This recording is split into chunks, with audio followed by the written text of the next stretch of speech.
How's it going, everyone? Wayne the Known here, and welcome back to another episode of Cosplay Con Talk, where we basically discuss everything pertaining to the cosplay community and conventions. I'm joined here by Ian Crockett, chairman of the upcoming Brookings Convention Harbor Game Con. How are we doing, Ian? Pretty darn good. Thank you for reaching out to me for this. Oh no, you're very welcome again. Thank you for wanting to be interested and to help promote this con. Again, like I said, I didn't know about it until my sister who lives down there told me about it. It's like, oh, well, look into it. And it's nice to see, a place like Brookings have a convention because I don't think they've ever had any kind of convention like that before, as far as Uh, I'm aware of. Not that I'm aware of either. I just moved here about a year and a half ago, and so there really wasn't much. I tried to get my convention fix after I moved here, and I drove to Corvallis, which I believe is about 2.5, 3 hour distance for free role-playing game day, and brought all my stuff to play a game of Dungeon Crawl Classics. And there was a lot of people there, but they weren't quite ready to play games. So I walked around the comic book store trying to grab people like, hey, do you want to play a game? Want to play a game? And after about an hour of bugging people, I packed everything up and drove back home. So I don't think there's anything near here yet until this. No, it's which is nice because I know Oregon is known for having a lot of conventions. I know there's like even an Oregon gaming convention as well. I can't remember what it's called, but a friend of mine has gone to a tabletop gaming convention that they host here up and further up in Oregon. Got it. Yep, maybe closer to Portland or something along those lines. Probably, yeah, but it's nice to see more cons here in Portland itself. So what made you choose Brookings to have a gaming convention? So, like I said, I moved here about a year and a half ago. Um, I lived in Sacramento previously, and Sacramento has not gigantic Oh, yeah, conventions, Sac but Anime, SacCon, SatCon, Stockton Con, all that. Yeah. correct. And also it has Sacramento has a pretty large meetup community through meetups, and Oh yeah, I always seen something on Instagram about people always meeting up in their cosplays or something. there's always a lot of on meetup. And so I came from that with, so there being a convention every 4 months that I could go to having spent a year, like I said, a year and a half here. And there's a lot of people that play games here, but there really wasn't a venue for it. So ultimately figured that if there was going to be something that I was going to have to put it on. So um, just the need in the community, and decided that I was going to try this adventure. It's definitely an adventure every step of the way so far. Oh no, I believe her from what I've seen, and it seems like quite a few people are interested in the fact that this event is free, especially with being your first year, will like let people know, hey, this is a free event.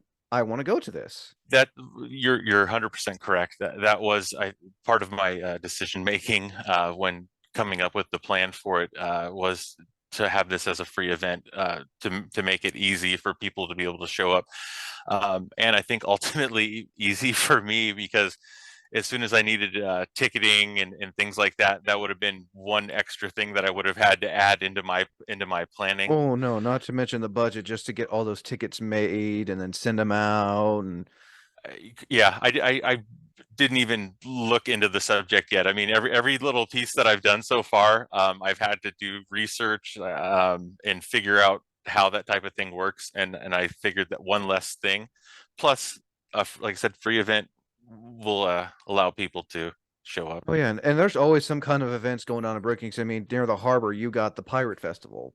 Correct. Oh yeah, definitely. When I was trying to pitch this convention around town, I heard that quite a bit about the pirate convention. I went last year, and I guess it was the first year they had cannons, so I was pretty excited about that. I stayed for the cannon show, so Nice. that was fun. So, and I imagine you yourself have experience going to conventions to get a rough idea of what you want to do for this.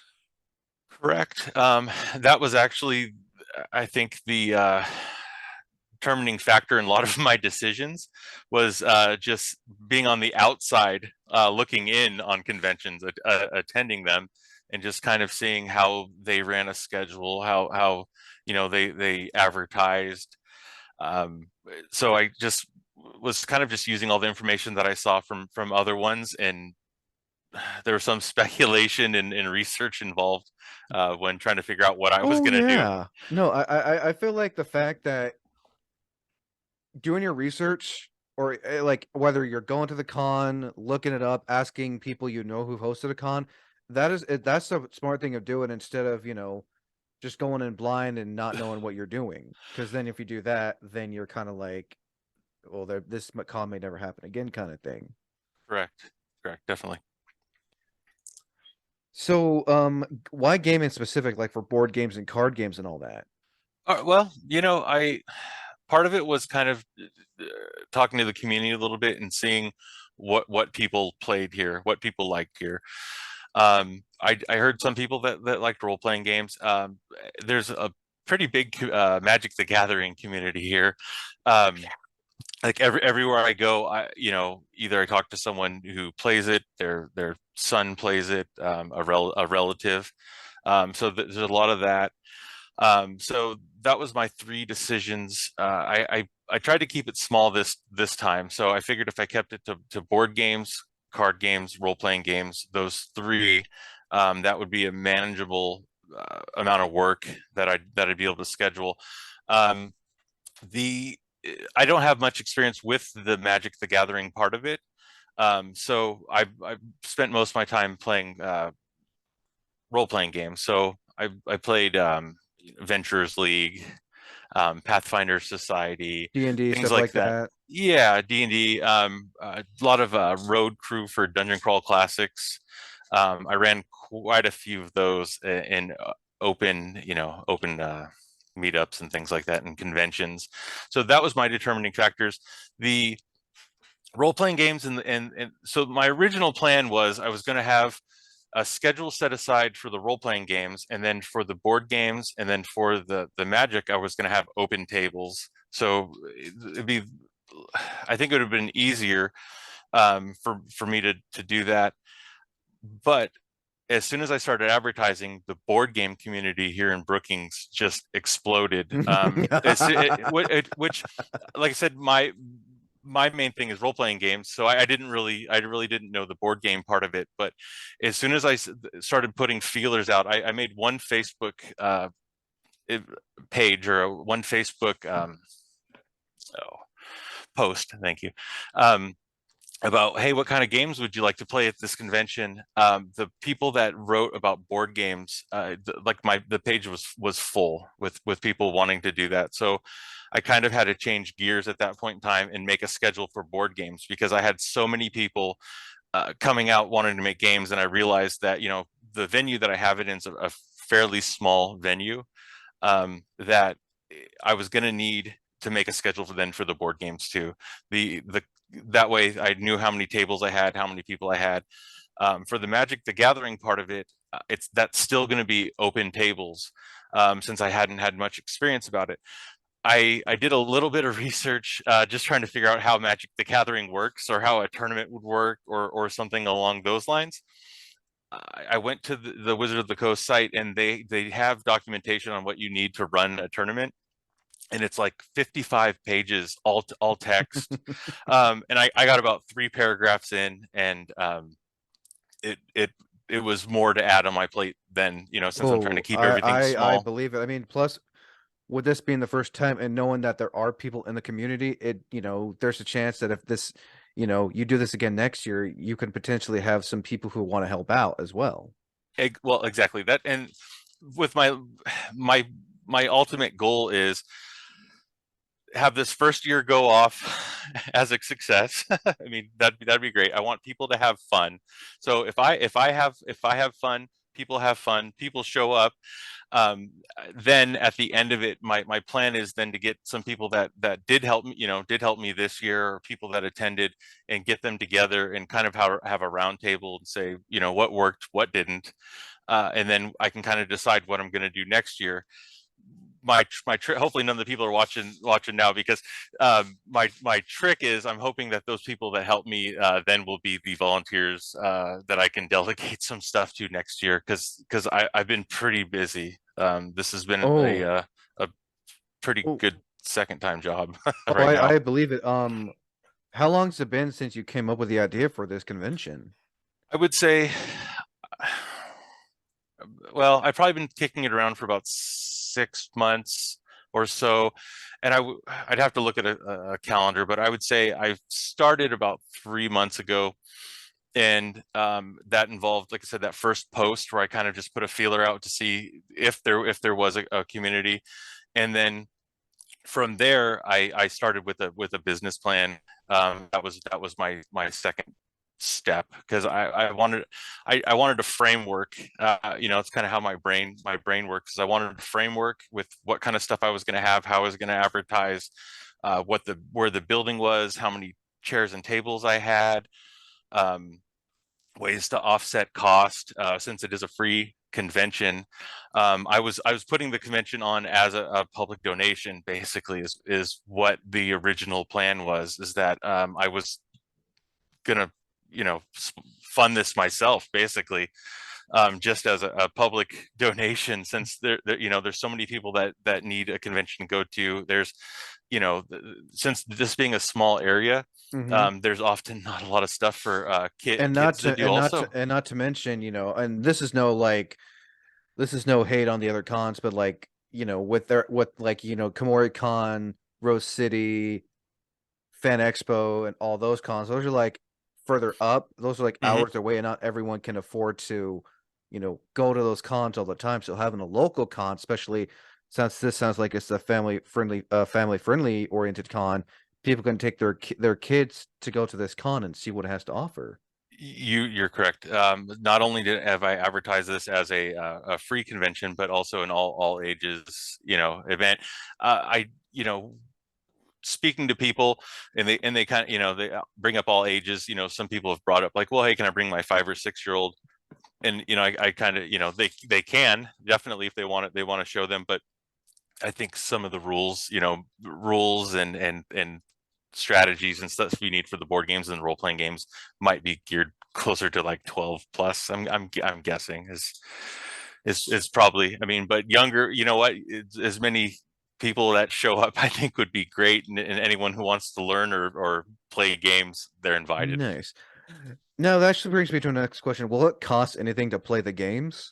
No, it won't. So the thing will be completely free. The whole thing ultimately was funded by the community of Brookings. This is a Brookings event funded by the people of Brookings. Nice. Um, so when I made that business plan, I had a couple things on the bottom, like to offset cost, and one of them was, I think, was like have snacks, or something along those lines. But the major one that I had was sponsorship through local businesses. and Nice. and so what I did was, I made up like a mock flyer that had all the information about the convention, and then I kept the bottom third of it, let's say, or quarter, open with blank spaces, and then I put 1 by 1 squares all across the bottom. And so I took that flyer to every business that I could find in Brookings, and asked for sponsorship. And I, within 2 weeks, filled up all of those sponsorship squares. So ultimately, the whole convention's paid for. I got the sponsorship down to the dollar. Nice. Yeah, and so that's what made this be able to, to be free, was because of the community and the businesses in Brookings, have been amazing. I mean, absolutely amazing. Now, if you're able to Yeah, disclose, mind giving a shout out to those who helped fund this convention? please. I totally can. I've got a list right here. I've had help. The Whimsical Griffin is our local gaming store here in Brookings, and actually that's the person that's helping me co-host. They were awesome. Um, I had some great stuff from let's see, Forecastle Books and Gallery. That business owner not only did they sponsor, but they also the person there is running. They're running a convention coming up in the next year, I believe. That's going to be a film convention, Ooh, and so that the, sounds really cool. I think so too, and I may have to get more information. I don't want to speak out of turn with what they have, but they the person that worked there, he gave me some wonderful ideas. He gave me pointers on the flyer I have never because heard of the Whimsical Griffin before. oh yeah, it's an awesome shop. They just moved this, and this is within the last couple of months. They were in a kind of a small building. They moved over next door across the hall, and they have a larger place now, and they have a really active Discord channel, and they have several game nights a week now. I may uh, have to get in contact with them. Oh, they're the person that runs it's awesome. His name's Vincent. They helped. Oh, and we had a couple. They had McKay's Market. It's a local market here that's employee owned, and they had a fund set aside to help local events, and so they were able to help. There many others. Fat Cat Pizza. The ones that help too is I have one that's Redwood Theater and Cafe, and they were able to donate popcorn. So I'm going to have free snacks even at the convention. So free popcorn plus the theater's running an ad for me during the trailers before the movies. I also have cookies from Compass Rose Cafe, and then also Honeybee Bakery is donating donuts too. So I'm going to have All free cook three? free cookies, free donuts, free popcorn for the attendance at the convention. Yeah, and so I got a lot of help. I probably hit between 50 to 60 businesses. It took me 2 weekends, just cold call right through the front door of each of these businesses.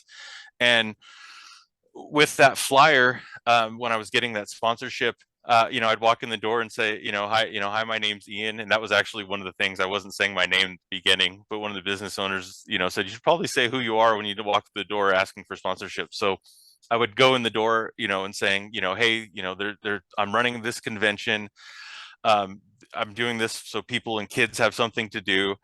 Um, and I would lay it out with all the information. And I think my secret to my success with getting that sponsorship was being really excited. I think when I went in there, and because if there's a lot of places that if you went to businesses and you walked in and said, hey, here's a slip of paper, here's my name, will you give me some money? I Oh yeah, think that that's a bit shady, but like letting you yeah, like you said, let them know who you are, what your plan is to do, and like correct. if they're on for, they'll help. If not, that's totally okay. Go on to the next business. Correct. And exactly. So I went to 50, 60 businesses and I got 10 sponsors. So I Hey, mean that's pretty good uh, for especially with it being your first time too. That's pretty cool.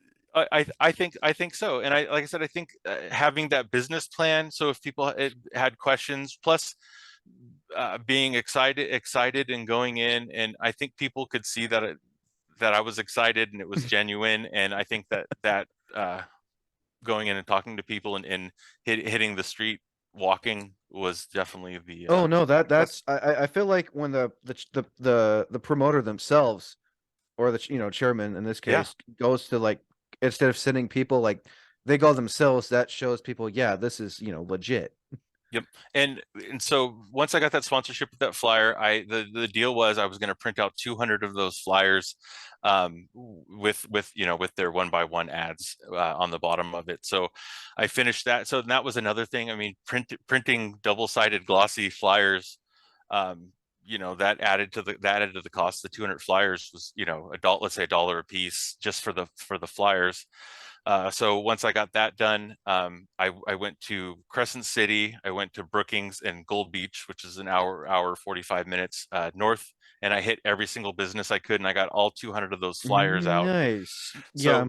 So so that was part of that, and then so going to those businesses also, I've got a lot of information about what business to go to next. I'd go in there and they'd say, "Oh, sorry, we can't do it, but please try them. This is something that they would like." And I also learned that the local high schools and junior highs here in Brookings have a game club, a D&D club. And so I'm thinking, I'm like, well, there's an audience right there, so I made Oh sure yeah. to hit the district offices with those flyers, and fill out all the paperwork needed. So I got flyers in the local schools too. Very nice. So, I forgot to ask, where is this going to be held at? Just so people have a general idea of where It's they should go to. it's going to be at the Chetco Grange Community Center, and that's it's at 97895 Shopping Center Avenue, Brookings, Oregon. And I that was part of it too. When I went to sign up for the hall, I went in there and I counted tables, I counted chairs. I got like 23 tables and 125 chairs. So I know them to the number. The next step, once I had that information, is I made a floor plan, not necessarily to scale, but just tables, like how many tables do I need for the board games, how many for the role playing games, how many for vendors. I'm gonna have a few vendors, just as much room as I have now for this convention. Nice. And again, from what I've seen and heard, it's like it's going to be a really nice convention. Not to mention, I just looked up all the sponsors and everything. Oh yeah, tons of them. Pet stores, a few restaurants. There's even one for an aerial rope course, yoga aerial rope course, and then that's ocean aerial course is the Instagram Nice. for that. Um, and the person that I spoke to with that, their mom created a card game called Scrummy.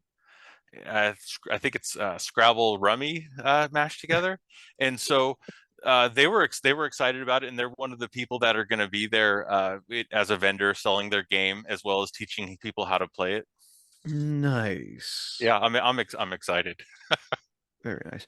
Now, if you're able to, how much have you put into this con, if you don't mind, if you don't mind answering? Oh, from the I estimated. Hold on, I have to scroll down to the bottom real quick. So about I'd say between $600 and $700. That's honestly, in my opinion, I'm not familiar with running an event, but that's not bad. Not to mention having help from the community and everything.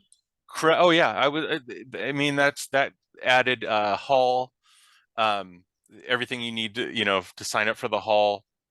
I had volunteer snacks. That was and actually, I mean, some of those donations of the cookies and the donuts, it actually helped with that because I was planning on buying donuts from the same place that donated the donuts. So that took out some of my costs there because I know that every convention that I ever went to, if they gave the people that volunteered to run games a slice of pizza or a donut or you know something like that, I enjoyed it.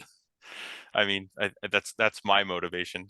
Oh no, in my opinion, that's a um, really good motivation. and then advertising, um, the for the flyers. So all of that added up about that amount. The thing I didn't think of that was glaringly missing from the business plan that I came up afterwards was a web page. So harborgamecon.com is the web page that I have for the event. Um, I didn't adjust I mean to get the URL was, not that much money, but then to have the page hosted, as well as a program to be able to manipulate the page, plus an email package with it because I focused people to the web page, and then from there I was asking people to subscribe with their email addresses, so then I could let them know when things were added to the schedule as well as when early sign up would start. Nice. Now, I take it you're wanting to encourage people if they would if they want to cosplay as well. You know what? That was on there. I think they should. My co-host Vincent from the Whimsical Griffin. He said he's going to be decked out in his druid gear, so that'd be great. And that's great. That leads me kind of into a part. When I made the plan, my goal was to keep things simple and to keep with my business plan as much as I could. You know, the number of events, the type of advertising, to keep that all with it. And I've had tons of great suggestions. You know, a cosplay contest, you know, or award for it. Someone else had another suggestion. You know, bringing like a TV at a table for, you know, like let's say like a game tournament of some sort, like, you know, like Street Fighter or Smash Brothers. Ooh. And I think that would be a lot of fun. I've had a lot of great suggestions like that, or Catan tournament and things like that.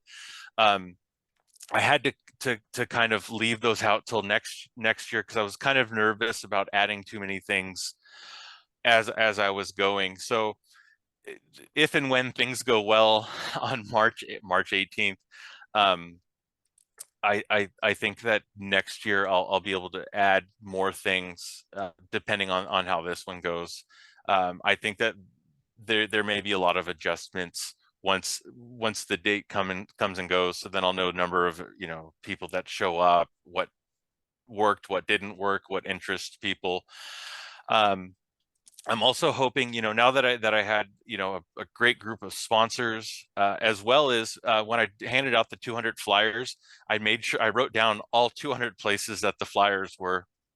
And so I have a list of 200 businesses or places that will allow me to put a flyer up, as well as some people that are willing to sponsor. So I think for next year, handing out the flyers as well as getting the sponsorship may be much faster. Oh, Is my hope. I imagine. That's my hope. Nice. So before we end this, once again, where can people find the con when it comes when it's what, March 18th, is it? It's March 18th. That's going to be, it's at Chetco Grange Community Center. And once again, that's 97895 Shopping Center Avenue, Brookings, Oregon, 97415. We're also going to have a early sign up. And in the original draft, I was going to use Warhorn because I'd used Warhorn, you know, a bunch of times for other conventions for sign up. And as it got closer, I figured that uh, there may be more overhead of trying to funnel people to it. You know, having to people have to have more steps. They'd have to make an account for it, find the convention on there. So the early sign up is going to be March 1st at the Whimsical Griffin, and it's going to be a physical sign up, early sign up. I'm going to have everything printed out in a binder. Then people are going to be able to go to that location then to sign up, and then after the 17th, the sign up sheets will be at the convention and people can sign up there. I advertised the open card game. I advertised, this is mostly through Facebook, advertised the open card games, the role-playing games. I'm going to advertise now the early sign up and try to get that out to as many people as I can. I've got about, I think, 20 or so, 30 people on the Facebook that are events that are now marked as going. And then I have about 35 people that registered on the web page. So, I mean, so there might be some overlap between those two groups, but you know, 40 to 50 people that I just sent that information out to. But my plan is to also make another Facebook ad or something to then get, you know, get that information out that there's gonna be an early sign up on March 1st at the Whimsical Griffin. Nice. So Very nice. Now, before we end this, would you like, as I call it, would you like to promote yourself by letting people know where they can find all the stuff on social media? do you know what? I'm pretty limited on social media. I kind of had to learn how Instagram worked just to get an ad on it. Um, so, you know, I would say if someone in this area, I'll promote the Whimsical Griffin again, definitely. If someone in this area wants to learn about what's going on at that local game store and find a group, I think that their Discord is a great place to go. Um, I have the webpage for the conventions, probably my most outward facing media that I have. I'm not too much on it, but I think that that's probably a good question, and I think that that might be one of the things that I need to work on after this convention is getting a more of a social media out there, and then that also might make it easier for next time. Well, again, I am looking forward to seeing how this con goes. Me too. If you'd like, maybe we can even meet after this, and I can give you a recap, or Oh and yeah, no, I would definitely I'm definitely up for doing a convention as I call it convention recap. So yeah, yeah, definitely. So yeah, be sure to check them out on their actually let me look up your Instagram so people can know. please. All right, so you can find them on Instagram at harbor_game_com. You can also find them on Facebook at Harbor Game Con. Perfect. Thank you. You're very welcome. Again, Ian, thank you. And as always, once again, I'm Wayne the Unknown. Until next time, thank you for listening. And as always, thank you for watching.